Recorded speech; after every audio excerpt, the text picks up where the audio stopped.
I can only be lonely as an individual. We can only be lonely as an individual if we think about ourselves being separate from others.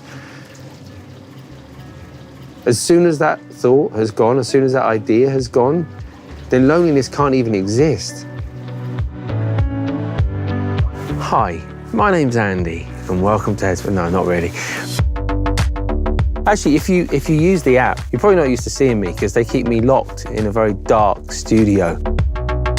After 7 years, they let me out. And the more I thought about how I wanted to spend my time, the more I thought about how nice it would be to maybe go on a bit of a journey together. The techniques of meditation are just one small part of how to live a healthier and happier life.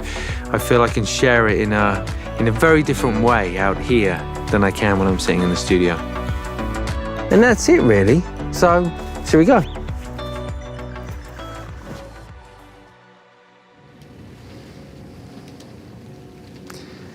So we're here on beautiful Lake Powell. And one of the most amazing things about being here is a sense of quiet. It's a sense of being away from everything and everyone. I want to be away from everyone.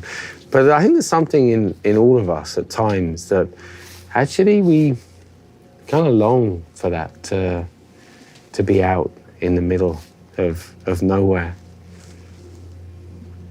It's an interesting thing, right?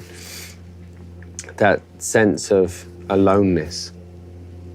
And maybe even in whether we crave it, like it, enjoy it, embrace it. It's very different from feeling lonely, you know.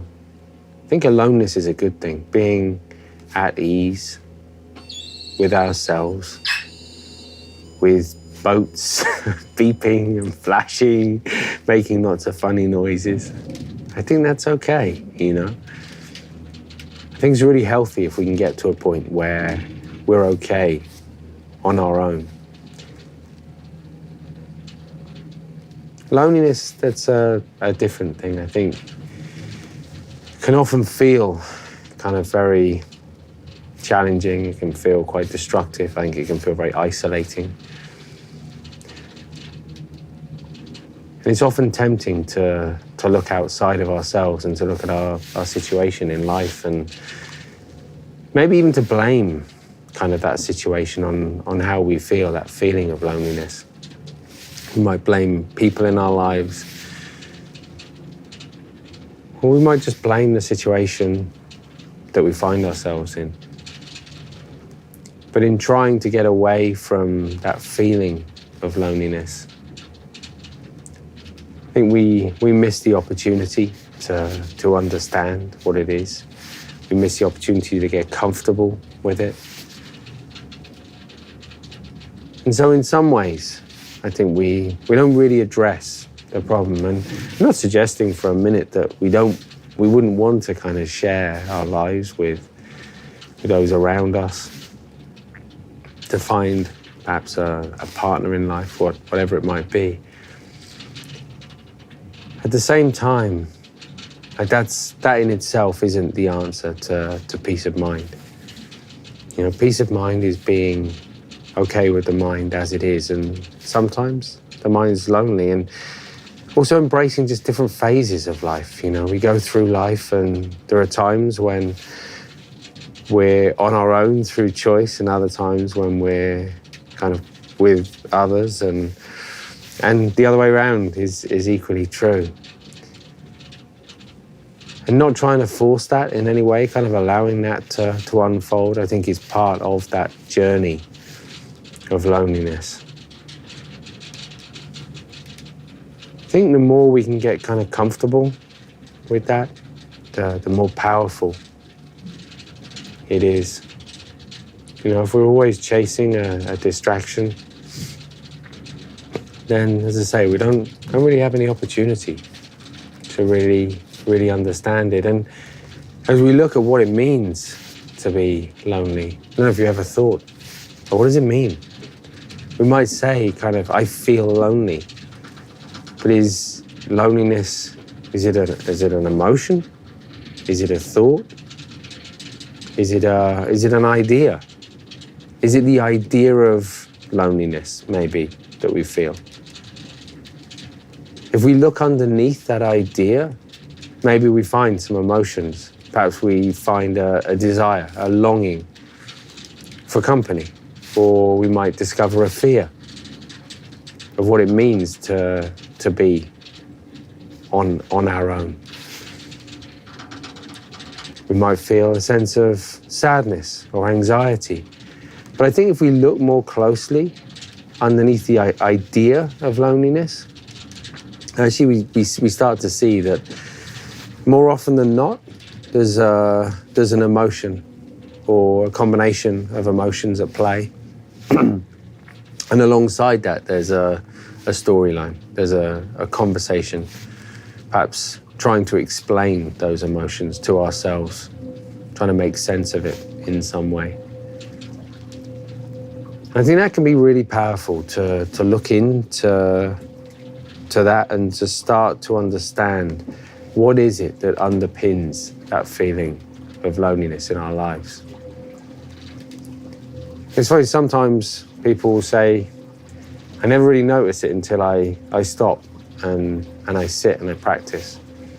I do my meditation. And it's almost as though meditation sort of makes me lonely. Or I feel lonely when I meditate. It's a really interesting idea. I mean, clearly meditation doesn't make us feel lonely. We become more aware of our feelings. But also I feel when we sit to meditate, if we truly sit down with the intention to benefit those around us, in sitting down, actually that's the one moment in the day when arguably there is the most potential for, although we are alone, so there's aloneness, there's the most potential for not necessarily feeling lonely. We're plugging in, we're connecting to the world around us. We're stepping out of our own individual thoughts, our own worries, concerns, our own intellect, and instead, just resting in the moment, we're actually connected with everyone and everything around us. So in some ways, you could say the antidote to loneliness is to be more present, not caught up in the story of loneliness, but rather resting in the present moment, whether it's with our breath in meditation, or whether it's with our other activities throughout the day. Whether we are on our own or with others is neither here nor there. And in fact, I've met so many people who say they are surrounded by people in their life. They are constantly engaged in conversation, dialogue, through social media, through email, on their phone, and yet they still feel lonely. So it's not enough to kind of look outside of ourselves and think that that is the answer to get away from loneliness. Instead, it's letting go of the story that we have in our mind, not in a negative way. It's natural to experience that profound sense of loneliness if we've lost someone in our life. Perhaps if we've gone through a difficult breakup. It's natural to experience that feeling of loneliness, but we need to get underneath that. We need to understand what's the emotion, what's the story behind it. Not analyze it, but just understand it, to see it clearly, and in seeing it clearly, we're able to let go of it. And then we can be present, then we can be free, and then we can be at ease, being alone or being with others.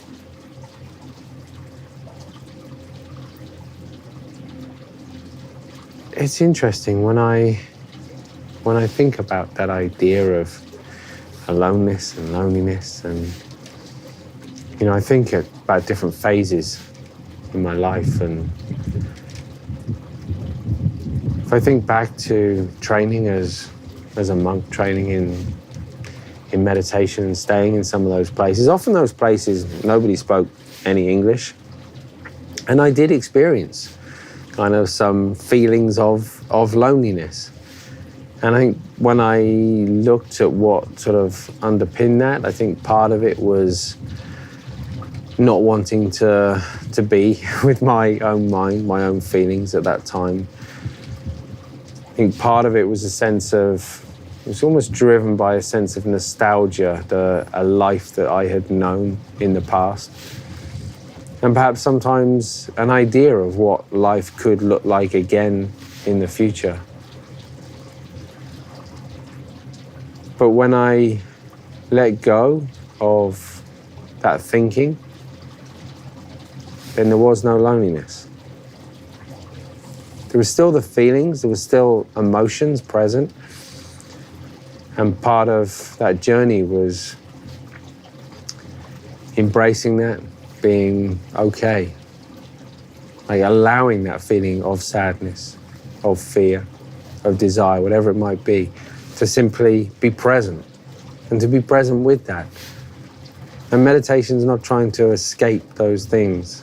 It asks us to be present with those things. And in some ways, I could even say in the journey of practice, meditation, there is a continual stripping away of our sense of identity, a sense of self. I think in quite a healthy way, you know. It's almost like peeling the layers of an onion. And we discover actually our sense of vulnerability. And when we do that, I think inevitably we come across loneliness. And that could, I guess, if we got very involved in it, if we really kind of put a lot of energy into that thinking, that could have been really quite destructive, I think. But this path of practice is that we bring everything kind of into it, even those difficult times, challenging emotions, feelings of loneliness. And I feel like almost as though that feeling of loneliness provided very specific conditions where there was nowhere to go with it. Couldn't create a world around us where loneliness would disappear other than leaving the monastery. So it was a very vulnerable sort of feeling to sit with loneliness. Not comfortable. But there is a journey, I think, that we can go on, we can choose to go on, where it becomes more comfortable over time, and where we find a greater sense of courage, actually sitting with loneliness, with whatever the feeling is at the time. So I feel like it's almost part of letting go of a sense of self. I can only be lonely as an individual, we can only be lonely as an individual if we think about ourselves being separate from others, separate from the world around us. As soon as that thought has gone, as soon as that idea has gone, then loneliness can't even exist as a concept. So then all of a sudden that idea of stepping out of the mind, stepping out of thinking, dropping that storyline, that becomes really powerful. Because then there is only now. There's just this moment. And it sounds so easy. I know how difficult it can be, especially in those moments in life where we wish so desperately that things felt differently. But I think to know that condition of loneliness is part of being human, and to know that it's something that we all experience. To know that we don't set the timeline. We can't make it. We can't use meditation to try and make it go away. We can only use meditation as part of an approach to getting more comfortable with loneliness, to getting more clarity around it, to seeing what emotions and thoughts underpin it, and ultimately to then let go of that thinking so that we can sit with the mind exactly as it is. Loneliness can only happen when we are thinking about the emotion. So maybe I feel a sense of sadness. Maybe I've been through a breakup. And part of me is longing for perhaps it's to be back with that person, or it's to be with somebody else, or it's simply not wanting to be on my own. Could be driven by fear, could be driven by sadness. But the emotion itself, that's not loneliness. Sadness is not loneliness. Fear is not loneliness. The thought that identifies the emotion, I feel sad. Why do I feel sad? I feel sad because of this. I feel sad because I've gone through a breakup and I really miss being with another person. Now, all of this is conversation. It's what we all go through. It's completely normal, but that is the creation, if you like, of loneliness. At that stage, at the stage of emotion, of feeling fear, of feeling anxious, of feeling scared, that's not loneliness. Loneliness at that moment hasn't even been created. There is simply the emotion. And it might be an incredibly, I cannot even imagine if we've gone through our entire life with another person,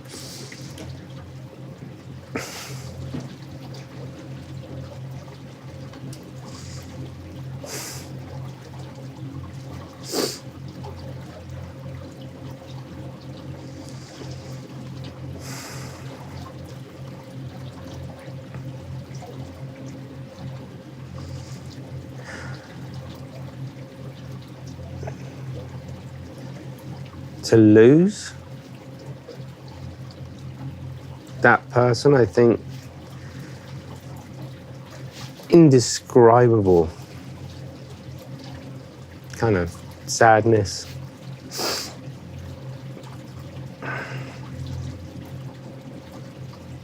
And that's okay.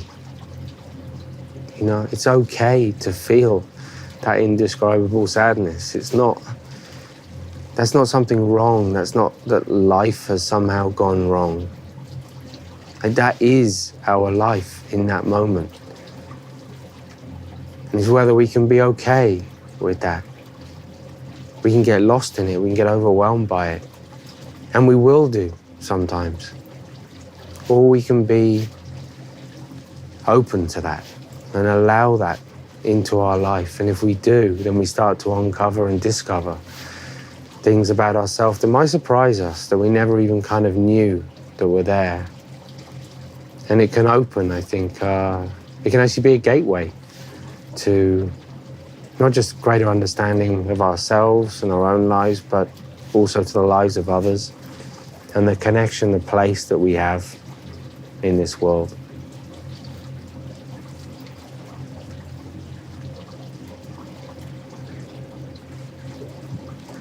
There have been times, I think, there have definitely been times that I felt lonely and in my life. I think like all kids kind of growing up, there were times when I had lots of friends, good family around me, but I still felt lonely sometimes. I think especially kind of towards the time when I started thinking about going away and becoming a monk and going down that path. I think the disconnection between myself and people kind of around me, that was a cause or a condition for loneliness, maybe not feeling completely understood. And in that sense, a little bit on my own, perhaps. Not in a sense of aloneness, being physically on my own, because I was still around lots of people, but just not really feeling kind of connected. I think when we don't feel understood, we feel isolated. And when we feel isolated, we often feel kind of lonely. So funnily enough, in going away and being with less people in a quieter place, I felt less lonely. I felt more understood. I felt accepted. I felt in a really, good spot. And then over time, of course, we sit with the mind and, it's not always easy to sit with the mind and I think eventually, there came a point where, I definitely had to get to know loneliness in a different way. And then I think there's also kind of the flip side, There have been times in my life when I've been really busy and quite overwhelmed by the amount of things. And almost as though not having enough time on my own has created a feeling of loneliness. I miss, I don't mean right now, but sometimes I have missed that feeling of being on my own. Kind of this, being out here is an incredible experience. It reminds me of how important it is. If we can, even if there's small moments, even if it is just a few minutes a day, you don't have to come out into the middle of a lake, in the middle of nature, but taking time away from our busy lives can actually create that feeling of being less lonely. It's kind of paradoxical, but sometimes it feels like that. If you're feeling lonely kind of right now, if that's the overwhelming experience, then the first kind of step is to, and I know this is a big ask, but rather than looking outside of yourself for the answer, if you like, to loneliness, if that's an idea even, to accept that maybe, just as a starting point, that maybe there is a different way of approaching the idea of loneliness. There's a different way to sort of getting to a point of peace of mind. And I would say that to begin with, it asks us to sit down and to give up any resistance to the idea of loneliness. So maybe it's just we start with just a couple of minutes where we sit down, even if we feel immediately overwhelmed by a sense of loneliness, allowing, it might be a sense of sadness, allowing tears to come, it might be a sense of fear, but just for a few minutes, not resisting that, just allowing it. It can't hurt us. If we're sitting, if we're watching, if we're observing from a place of awareness. And once we do that, then all of a sudden, we've really taken away the main, the primary thing that actually keeps that whole conversation happening in our minds. So if we can begin by simply doing that, being okay with feeling how we feel, not trying to change it, not trying to get away from it, and getting a bit more comfortable, a bit more familiar, building up a confidence in doing that, that in itself is incredibly powerful. And then as we get more confident in that, then we can start to maybe just get a better sense. Okay, so forget the feelings for a minute, just allow the thoughts to kind of come and go. All right, so what's the emotion? What's the overriding sense of emotion? And to begin with, even that can be really difficult, actually. That's not obvious. Some people are kind of, I don't really know, I feel a bit sad, but also I'm a bit scared, and that's okay. We don't need to kind of pin it down to one emotion, but just having a general sense. Perhaps leaving aside the idea of loneliness and just being a little more clear about what the emotion is. As we do that and we start to settle with that, then we can start to be a bit more confident in, we can use lots of different techniques, but for me the most obvious is noting, where we start to identify, oh yeah, thinking. And we start to see these stories, these patterns of, oh, I feel so lonely because, oh, okay, that's thinking. Now, we might think that that's a justifiable thought, and of course it is, all thoughts, are. But we might feel like that's a place that we should go. Maybe we might even feel guilty if we don't go to that place, if we've lost someone. But it's in seeing that thought and in letting it go that we reconnect. Even if we don't physically reconnect, even if we can't physically reconnect with that other person, it's in dropping the storyline and being more present that in some way we reconnect with everything and everyone around us. So to begin with, to accept that there is a different way to approach loneliness. To move towards a place of acceptance and embracing it, knowing that we will never understand it unless we take the time to be present with it. To look at what emotions really kind of underpin that idea of loneliness, and then to get comfortable in simply letting go of that story, letting go of that inner dialogue, and coming back to feeling more present in our life.